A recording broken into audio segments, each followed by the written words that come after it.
Buenas noches, hermanos, Dios les bendiga. Nos hemos reunido para estudiar la palabra de Dios nuevamente, hermanos. Esta noche creo que va a ser de mucha bendición. Estudiemos juntos la Biblia y analicemos cada texto y cada parte de lo que dicen los expositores acerca de esta postura de qué naturaleza tomó Jesús. Vamos a orar, hermanos, vamos a inclinar nuestro rostro y vamos a orar. Muchas gracias, Señor, te damos esta noche por tus bendiciones y por tus cuidados. Queremos poner nuestras vidas en tus manos y queremos pedirte, queremos suplicarte que puedas quedarte con nosotros para poder presentar tu palabra tal como se explica, Señor, y como explica esta postura. Quédate en la vida de cada uno de nosotros, en el nombre de Jesús. Amén.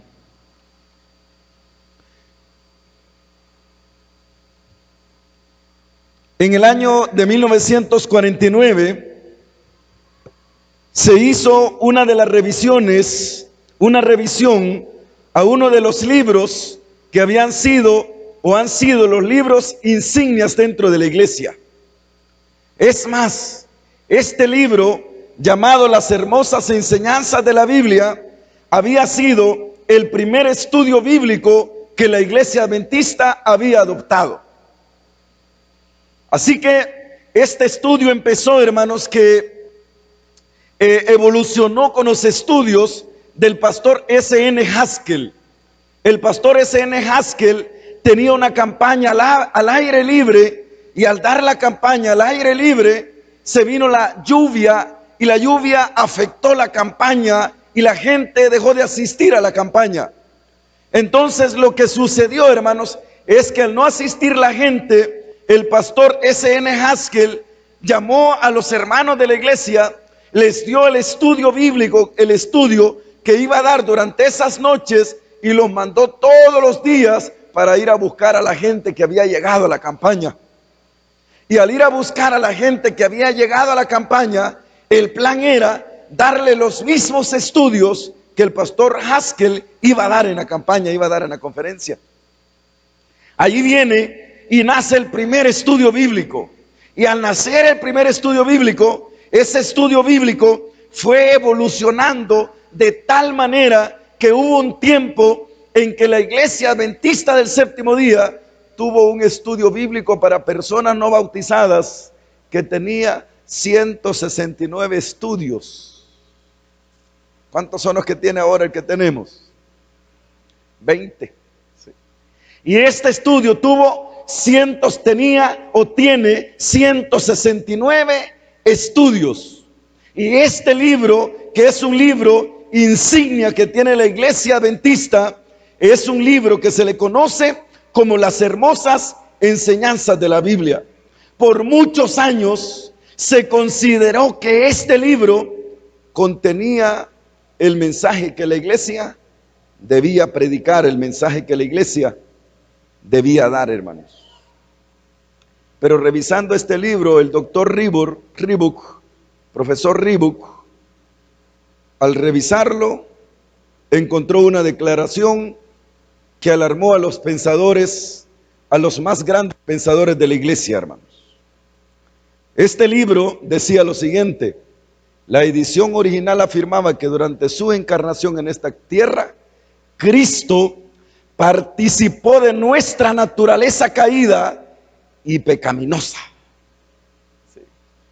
Esa declaración vino y estalló como bomba.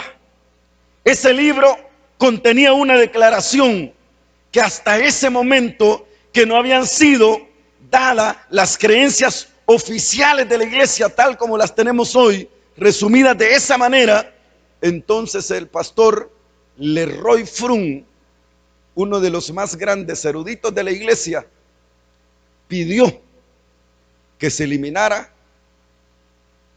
esta parte del libro original.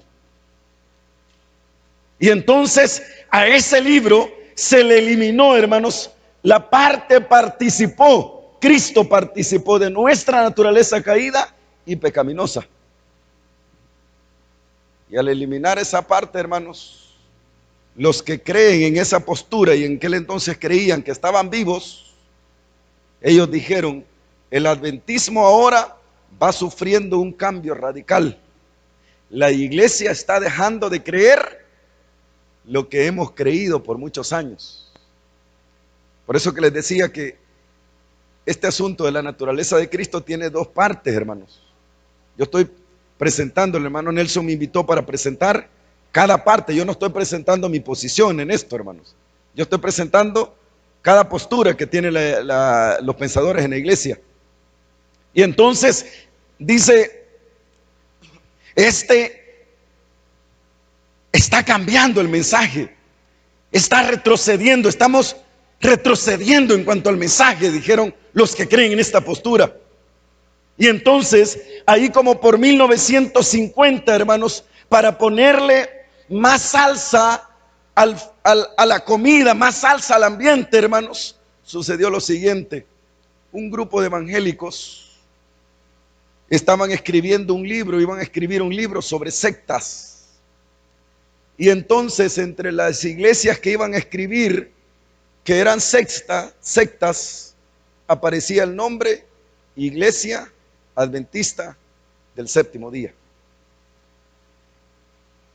Walter Martin y Donald Barhouse, que eran bautistas, dijeron lo siguiente: no es justo que nosotros escribamos un libro diciendo que la Iglesia Adventista es una secta sin que nosotros les hayamos escuchado primero a ellos, sin que nosotros nos hayamos sentado y que al sentarnos, al habernos sentado, ellos nos expliquen realmente lo que creen para que nosotros podamos determinar si los adventistas del séptimo día son una secta o no son una secta.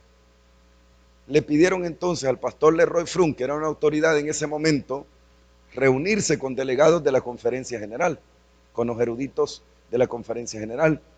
El pastor Leroy Frum dijo que sí. Y una de las preguntas que ese libro que le hicieron eran: ¿creen los adventistas del séptimo día que la naturaleza de Cristo era la naturaleza pecaminosa? Y entonces, para darle respuesta a ellos de qué creíamos nosotros, para darle respuesta a ellos, entonces la iglesia del año 50 al 65 publicó un libro. A ese libro se le llamó Seventh Day Adventist Church o Seventh Day Adventist Answer Question on Doctrine. Los adventistas del séptimo día responden sobre doctrina. Los adventistas del séptimo día responden sobre doctrina. Aquí está el libro. Con el paso de los años, a nosotros, cuando se publica en Norteamérica un libro, la iglesia publica un libro, hermanos, a nosotros nos llega el libro, hermanos, nos llega años muy atrasado el libro, hermanos, porque ellos ya lo leyeron y ya sacaron sus posturas en cuanto a lo que ya leyeron, hermanos, y a nosotros nos cuesta que nos llegue. Hasta hace algunos años, la iglesia adventista, hermanos, en el área hispana, imprimió el libro, tradujo el libro. Los adventistas del séptimo día responden preguntas sobre doctrina. Y entonces, en ese libro, la iglesia adventista, hermanos, los eruditos de la iglesia adventista proponen de que Jesús tomó una naturaleza perfecta, una naturaleza sin pecado. Y entonces surge una voz dentro del adventismo que hasta ese entonces, hermanos, se sintió alarmado por lo que había escuchado y lo que había visto que se escribió. El doctor M.L. Andreasen era una autoridad en teología en aquel entonces. Y siendo una autoridad en teología, el doctor M.L. Andreasen dijo lo siguiente: ¿cómo es posible que la iglesia adventista esté creyendo de que Jesús vino con una naturaleza perfecta como la de Adán antes de la caída, cuando la iglesia por años ha creído que Jesús vino con una naturaleza caída, con una naturaleza pecaminosa como la nuestra, y que venció? Entonces, el pastor M.L. Andreasen, hermanos, que hasta ese entonces había sido o era uno de los eruditos más prominentes en la iglesia, descontento por dos razones. La primera, porque no se le invitó a la discusión que la iglesia tuvo con los evangélicos. La segunda, descontento por lo que había respondido la iglesia, que a su juicio no era eso lo que la iglesia creía. Debo aclarar aquí, hermanos, que la iglesia hasta ese momento y todavía no sigue definiendo una postura, hermanos, en cuanto a si fue antes de Cristo o si fue una naturaleza después de Cristo que Jesús tomó. Entonces el pastor descontento empezó a escribir cartas. A esas cartas en inglés se le llamó letter to the churches, cartas para las iglesias, y empezó a mandar cartas a las iglesias en toda Norteamérica y en diferentes partes del mundo, diciendo de que los líderes de la iglesia le habían dado un espaldarazo al mensaje adventista que se había creído por años. Ese mensaje era el mensaje, hermanos, que tenía que ver con que Cristo toma la naturaleza poslapsaria. Ayer estudiamos la naturaleza, ¿qué dijimos? Prelapsaria. Entonces el doctor Andreasen dice, no, Jesús toma la naturaleza poslapsaria, es decir, la naturaleza de Adán después de la caída, una naturaleza pecaminosa. Esa es la que toma Cristo, dice el doctor Andreasen. Y entonces aquí vienen algunos apartados que se escriben. Él saca algunas citas de mensajes selectos, volumen 1, la página 477, cuando la sierva del Señor dice, si Cristo no hubiera sido participante de nuestra naturaleza, no podría haber sido tentado como lo ha sido el hombre. Eso dice la sierva del Señor, si Cristo no hubiese tomado una naturaleza como la nuestra, exactamente como la nuestra, entonces Jesús no podía ser tentado como el hombre es tentado también. Y él se apoya de esa cita y de otras citas más. La postura entonces, hermanos,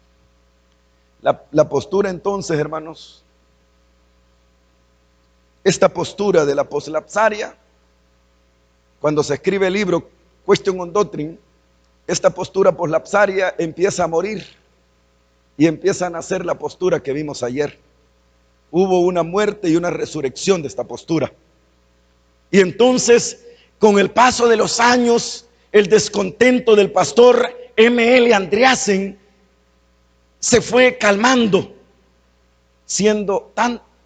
el descontento fue tan grande, hermanos, que tuve un choque tan fuerte con los administradores de la Asociación General, hermanos, que hay documentos que dicen que la Asociación General le retiró las credenciales a él como pastor. Sí. Pero los testimonios también dicen que antes de que el pastor M.L. Andreasen muriera, el pastor hizo las paces con los líderes de la iglesia y los líderes le devolvieron las credenciales antes de morir, hermano. Ya no había nada, ¿verdad, hermano? Los líderes le devolvieron las credenciales antes de morir.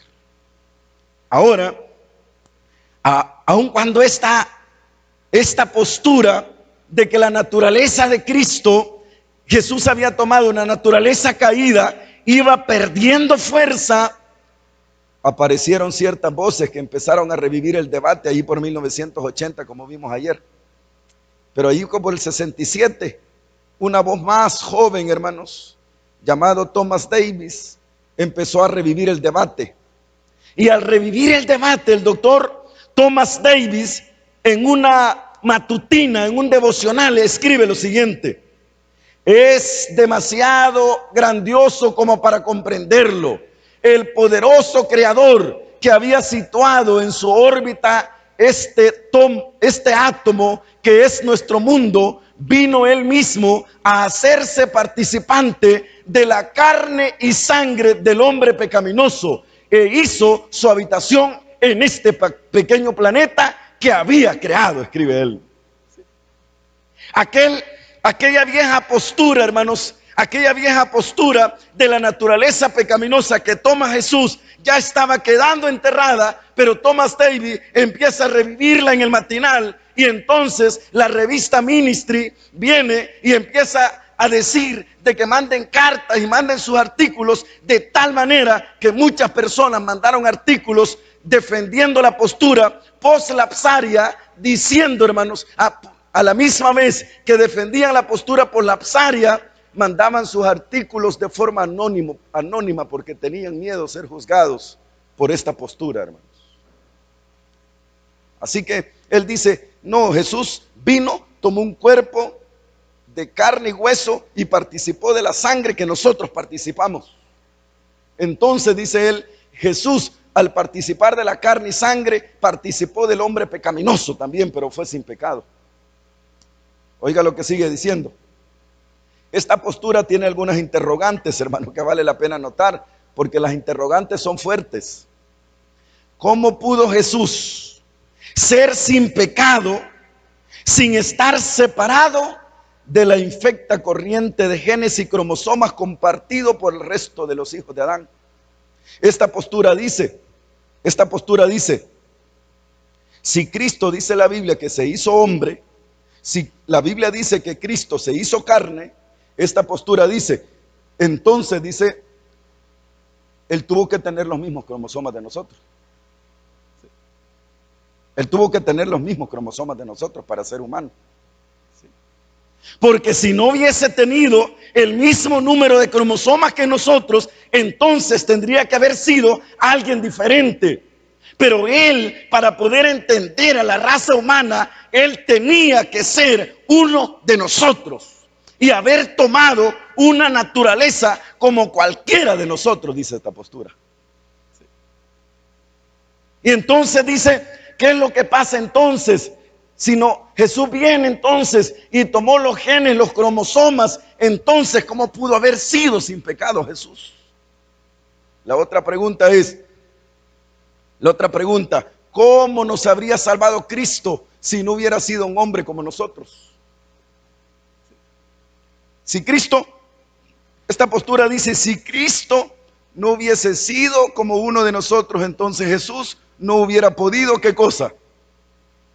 No hubiera podido salvarnos. Porque para salvarnos, dice, era necesario que Jesús se hiciera uno de nosotros, tomando nuestra misma naturaleza para poder rescatar al hombre perdido. No podía ser de otra manera.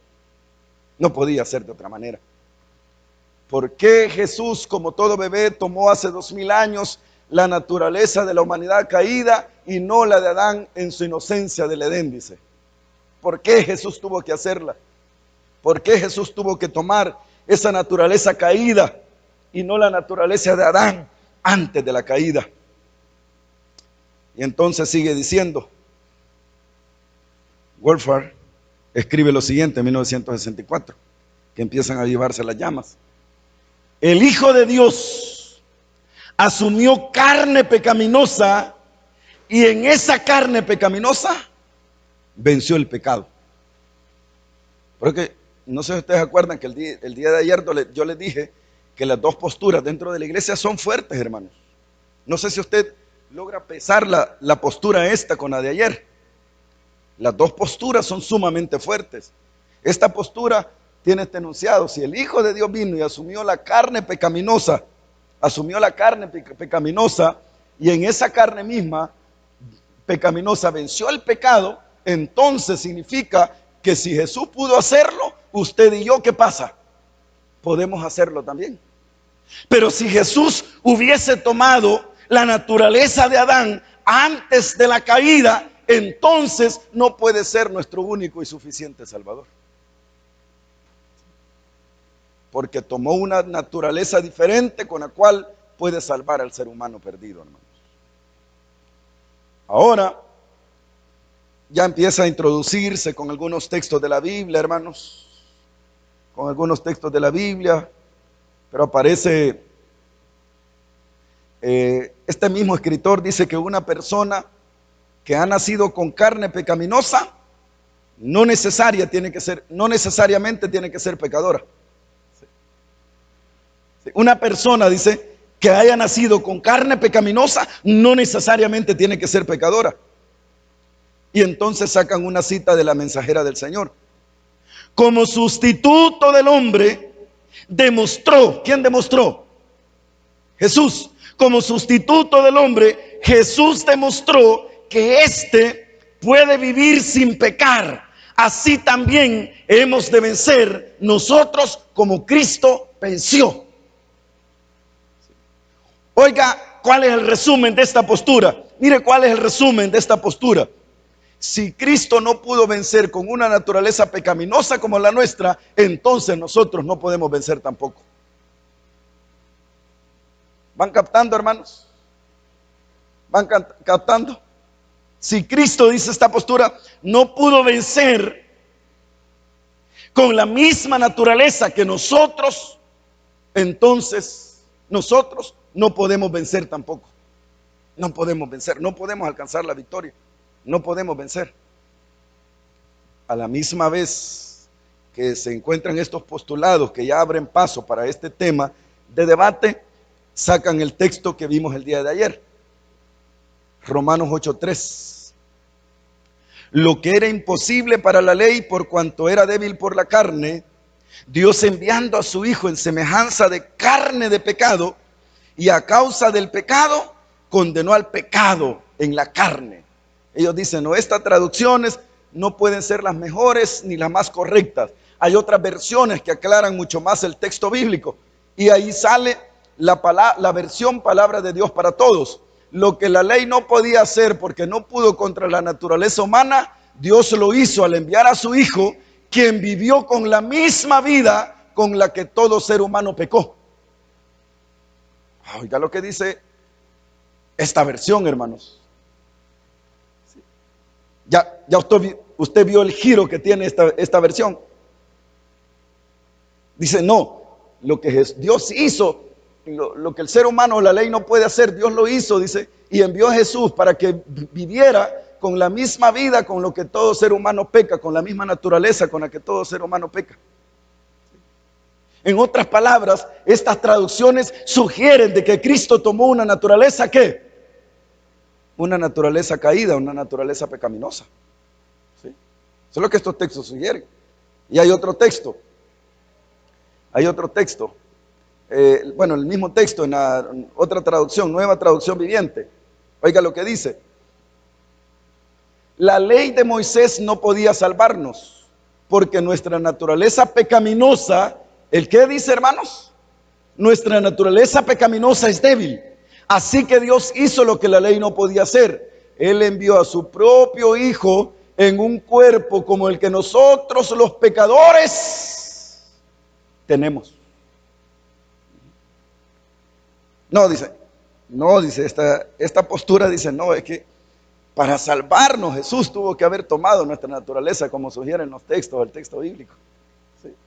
No podía salvarnos de otra manera, con una naturaleza diferente a la nuestra. Tenía que ser una naturaleza humana igual que las nuestras. Es decir, Jesús, dice esta postura, si la naturaleza prelapsaria decía que Jesús nació inclinado, ¿a qué dijimos, hermanos, anoche? A lo bueno, al bien. Esta naturaleza dice, Jesús viene y cuando es concebido de María, entonces viene, y al nacer Jesús con una naturaleza pecaminosa caída, Jesús nace inclinado a lo malo, pero la única diferencia es que no se dejó vencer por las tentaciones, sino que Él venció en la misma naturaleza pecaminosa que venció, de tal manera que esa naturaleza pecaminosa en la cual Él venció, nosotros podemos vencer también. Así que cuando ya vamos caminando, vamos viendo todos estos detalles, hermanos, nos damos cuenta de que esta postura, hermanos, es una postura fuerte. Si Cristo, ante el universo expectante, no hubiera vencido bajo las mismas condiciones en las que debe vivir el hombre, entonces nadie podía o podría esperar vencer, hermanos. Si Cristo, ante todo el universo que lo observaba, no hubiera vencido en la misma naturaleza del hombre pecaminoso, nadie podría vencer entonces. Nadie. Estaríamos irremediablemente luchando por gusto, dice esta postura, porque no podríamos, sería difícil. Cristo, en una naturaleza humana caída, desarrolló un carácter justo, carácter que desea imputar e impartir a quienes hagan uso de los mismos medios a los que Cristo recurrió para obtener la victoria sobre la tentación. Esta postura dice, no, Cristo pudo vencer la tentación en la naturaleza pecaminosa, y si Cristo pudo vencer la tentación en una naturaleza pecaminosa caída, entonces Él nos mostró a nosotros que nosotros podemos vencer también las tentaciones en la misma naturaleza que Cristo venció. Entonces nosotros, los seres humanos, podemos vencer las tentaciones, podemos vencer todo en la misma naturaleza que Jesús venció. Nosotros podemos vencer porque Cristo se hizo uno con nosotros. Se hizo uno con nosotros. El pastor M.L. Andreasen, del cual le hablé, hermano, usted puede googlear después la información.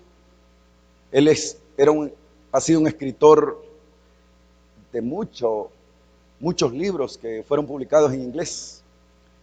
El pastor M.L. Andreasen, hermanos, tenía un concepto teológico bastante fuerte, hermanos, que permea dentro de la iglesia todavía. Y ese concepto del pastor Andreasen, M.L. Andreasen, hermanos, es el siguiente. Es el concepto de la última generación. Ese concepto de la última generación, hermanos, dice lo siguiente. El pastor Andreasen propone en un libro que se llama, y artículos que hablan de la última generación. Él dice que al final de la historia humana, habrá un grupo de personas que serán denominados la última generación, y la última generación va a demostrar ante el universo no caído y ante todo el universo de que se puede observar perfectamente la santa ley de Dios y que se puede vivir sin pecar en este mundo, hermanos.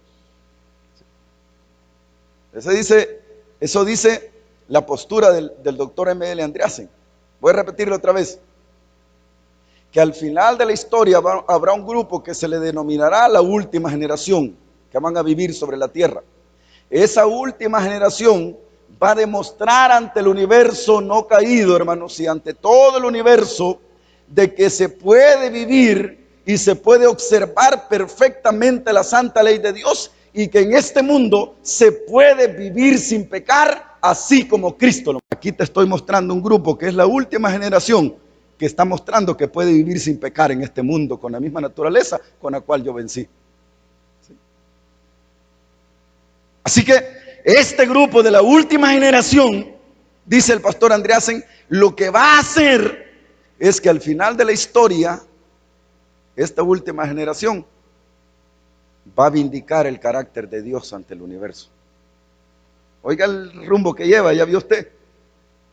Esta última generación va a vindicar el carácter de Dios ante el universo, y entonces esta postura tiene graves problemas, hermanos, que quizás vamos a estudiarla otra vez porque es extenso. Tiene varios problemas. Esta postura de la última generación tiene varios problemas, tiene varios desafíos.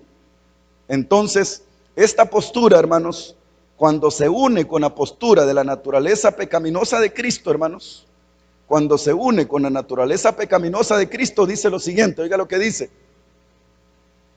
Cristo mostró que si Él pudo vencer con una naturaleza pecaminosa, al final de la historia habrá un grupo que se le conoce como la última generación, que podrán vencer y guardar perfectamente la ley de Dios. la última generación va a mostrar ante el universo que sí se puede vivir como Cristo vivió. La última generación y no otra vindicará el carácter de Dios en la naturaleza misma que Jesús tuvo, que es la naturaleza pecaminosa, pero fue sin pecado porque no se dio a la tentación Jesús. Ya van viendo, va quedando clara esta postura, hermanos. Yo sé que quizás no nos es fácil asimilar porque son posturas bien fuertes dentro de la iglesia, hermanos, y las dos tienen su fortaleza en estas áreas. Así que el doctor Harry Johnson en The Humanity of Savior escribe lo siguiente, o la humanidad del Salvador: el Nuevo Testamento sustenta que Jesús nació en la humanidad y tomó plena naturaleza humana de María, y la deducción obvia es que parte de su herencia fue naturaleza humana caída.